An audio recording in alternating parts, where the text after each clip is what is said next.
going out, spreading the word, trying to get assistance to the people that need it. So thank you. Thank you. Thank you, and I want to commend you on the progress. I mean, you guys are working so hard, and the teamwork is it's phenomenal, and your progress is incredible. So from where you were last year to where you are today, that's incredible progress. So congratulations, good luck, and we look forward to speaking with you again, and we'll see you whenever you come in here to assist our residents, right? Yeah. And dealing with 7 billion gallons of what? Right. You deserve it. You deserve the recognition. Thank you so much for being here. All right. There was no public comment for April. No one signed up. All right, moving on to resolutions and ordinances. May I get an approval or motion for item 7A? Deputy Mayor? Yes, Councilman. I make a motion to approve item 7A, Resolution 2025-20, awarding the Penn Hills Phase 17 2025 Sewer Repair Contract A to State Pipe Services, Inc. in the amount of $292,765, and Contract B to Snyder Environmental, Inc. in the amount of $240,435. May I get a second? Second. Any questions from the audience? Any questions from council? Roll call. Deputy Mayor Sapp? Yes. Councilman Crestis? Yes. Councilor Fascio? Yes. Councilman Waldron? Yes. Item 7A approved. May I get a motion to approve item 7B? Deputy Mayor, Councilwoman Fascio? I'd like to make a motion that we approve Resolution 2025-21, approving participation in the Home Investment Partnership Program for 2026 through 2028. May I get a second? Second. Any questions from the audience? Any questions from council? Roll call, please. Councilman Crestis? Yes. Councilor Fascio? Yes. Councilman Waldron? Yes. Deputy Mayor Sapp? Yes. Item 7B approved. May I get a motion for item 7C? Deputy Mayor, Councilman? I'd like to make a motion to approve item 7C, ordinance 2025-2706, authorizing a budget amendment to increase funding to the Penn Hills Volunteer Fire Department Equipment Fund. May I get a second? Second. Any questions from the audience? Any questions from council? Roll call, please. Councilor Fascio? Yes. Councilman Waldron? Yes. Deputy Mayor Sapp? Yes. Councilman Crestis? Yes. Item 7C approved. All right, at this time, item 8 is going to be a municipal manager's report, and I'm going to ask if our manager, Scott Andre Jack, would please go ahead and give his report. Sure, thank you. Thanks, Vince.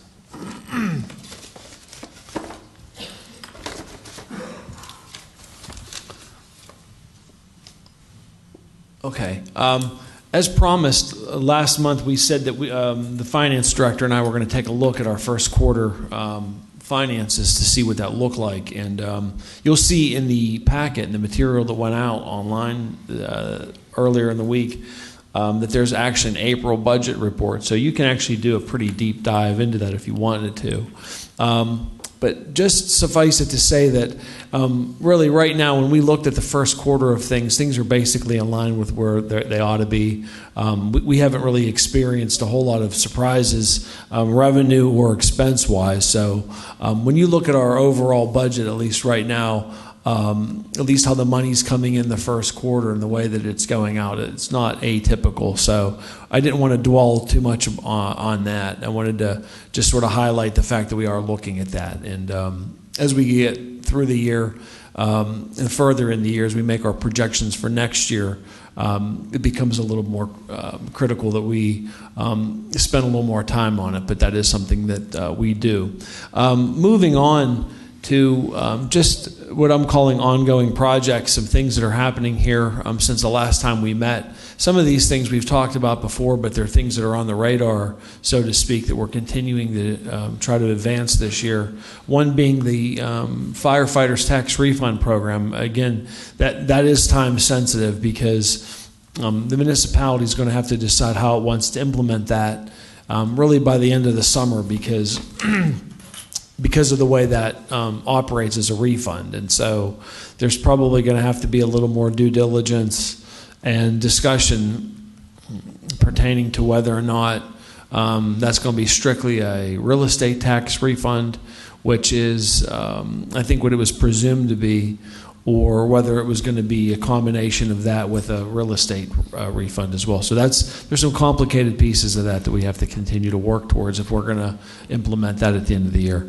Also, the 2 federal awards, one for Old William Penn Highway, which last month I said that PennDOT was in the review process of the design. It's taking a long time. That's the way the process is designed because there's a lot of property owners and stakeholders. With the Road I Road project, the next action that's going to happen is that we're going to be approving, we didn't have time to get it because we just got it today, we're going to be doing a resolution to approve the reimbursement agreement with PennDOT for the money that's going to pay for Road I Road. But again, that money, because of the way it operates and because of its origin, it's a little bit slower through the PennDOT system. But both of those projects are moving ahead under the auspices of Gateway and our offices as well. We continue to talk about our fund balance policy, which we are developing. And really, it's not quite as critical as the in terms of time sensitivity as to maybe the first item on that list, but it's something we want to have that coincide with our budget preparation, because when we make our budget for next year, I think we definitely want to have an idea as to what goals we're trying to hit.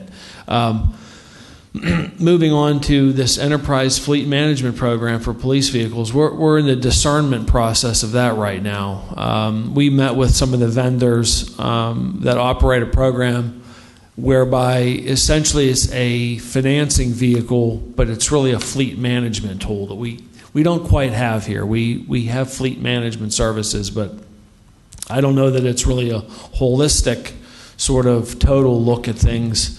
So Enterprise does offer some programs that would meet some needs we don't have, and our finance director is taking a closer look at how it's going to work because obviously it's more of a budget. It's really a budgetary item more than anything, and so we're looking at that. But we've at least discerned that we have other cars in our fleet that aren't police vehicles, and so we're confident that to the extent that this program could work for us, is probably going to be geared more towards police vehicles, if at all. Also, the police retirement age ordinance, that's something that's coming this year. It just hasn't been developed yet. Another project on the list that we haven't talked a lot about is the Stormline Rehabilitation Project at Pat Seneca Park. It was a park that the municipality ceased using. It's no longer open to the public, and it could serve potentially as a parking area for people that use the Churchill Valley Greenway.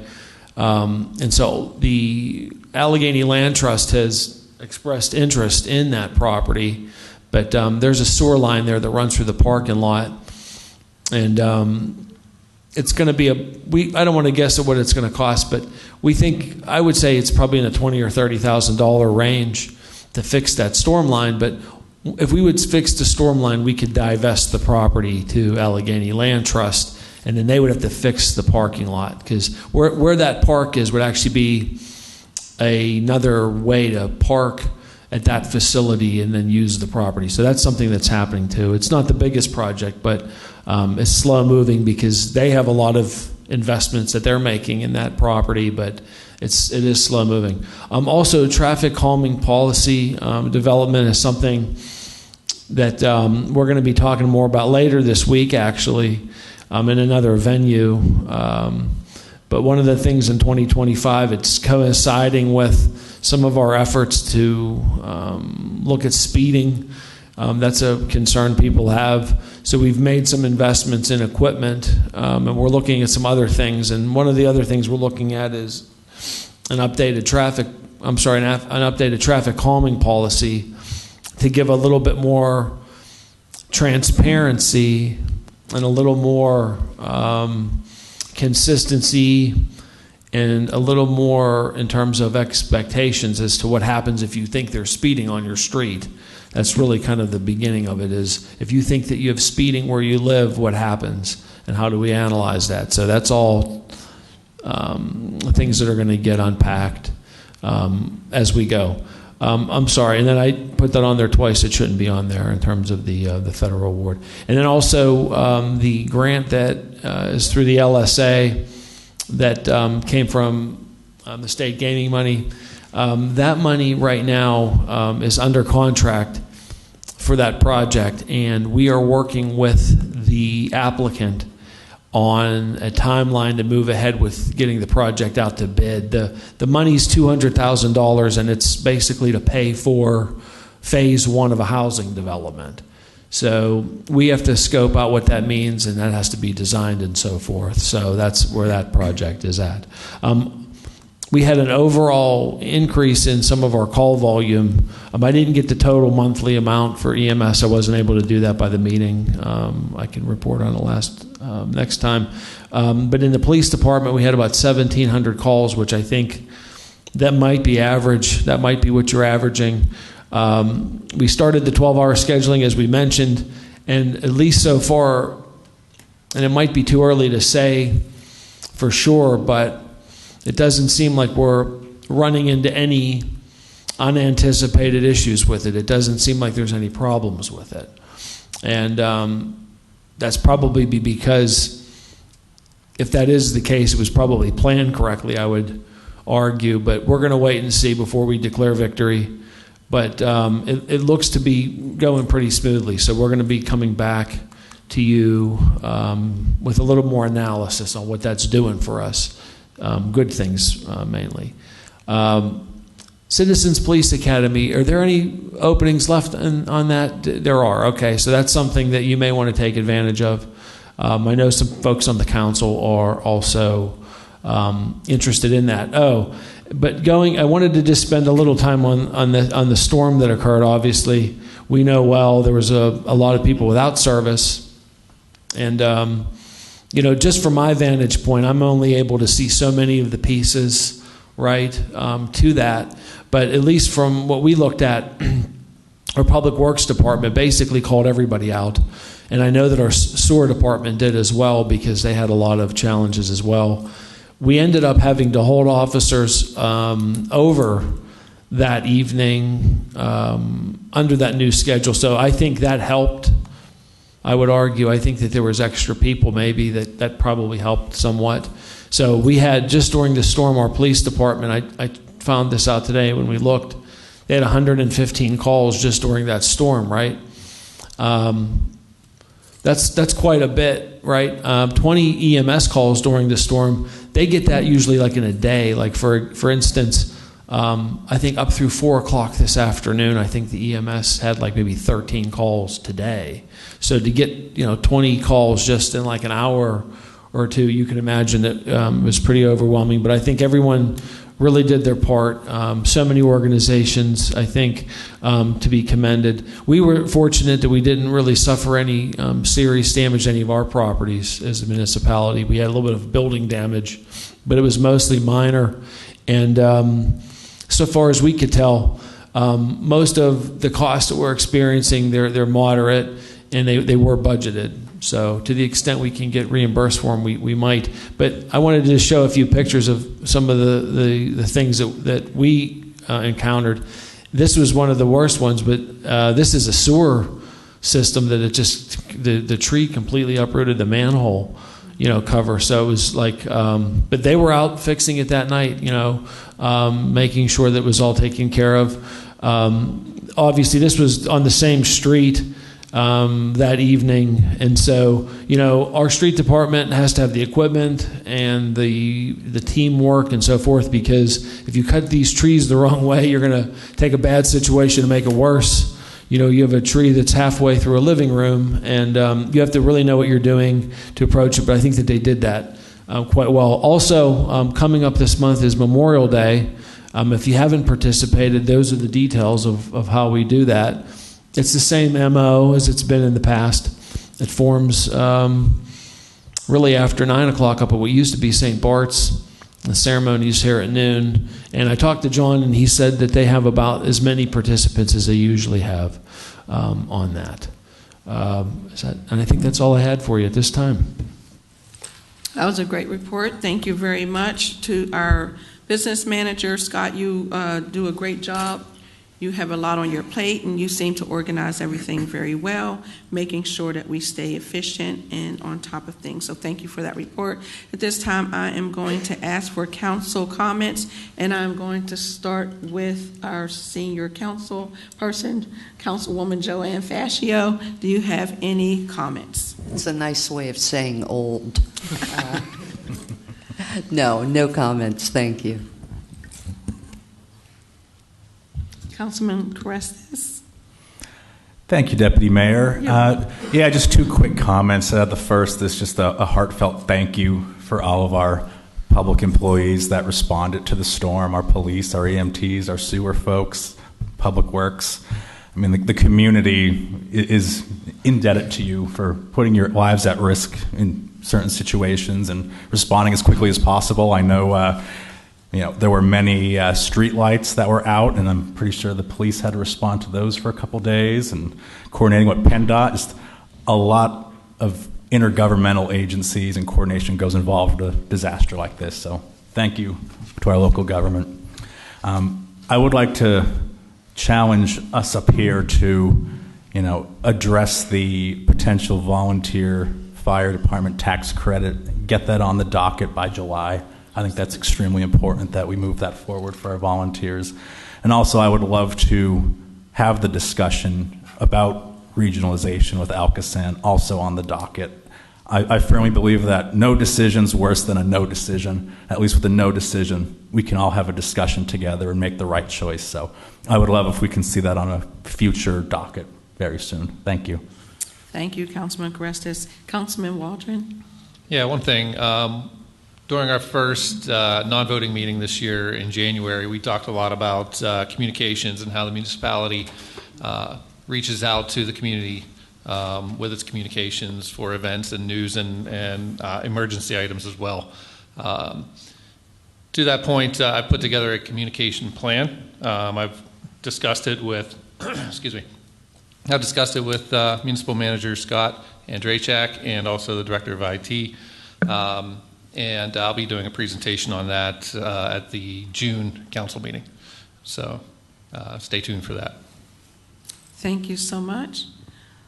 I'm going to conclude with saying to the manager's report, if you live here in Penn Hills, if you're a business owner in Penn Hills, that means that you are vested in Penn Hills, in your municipality. And it's always in your best interest to know what's going on here in your municipality. It's always in your best interest to come to council meetings or at least go back and watch them. It's important for you to know how your money is being spent. So I applaud our transparency, being responsible spenders, and the teamwork. As you can see from our manager's report, we have a lot going on here. And it takes everybody. All of us are a part of this team. And a lot of places, they don't offer the same transparency that we do here. A lot of places they're not responsible spenders. But since I've been seated, we've been very responsible in our spending. And Scott, I appreciate the report that you give. because here, mayor and council, we have access to that report. But I feel that it's very important for you as residents, as business owners here in this municipality where you are vested, to also have that information. But I also feel that what you have to say is important as well. So coming to council meetings and voicing your concerns or getting your questions answered, getting clarification, like Elka saying being here tonight, instead of everyone bickering behind the doors or behind the scenes, come out and get the information. Get under the spout, I say, where the information is coming out, and that is at your council meeting.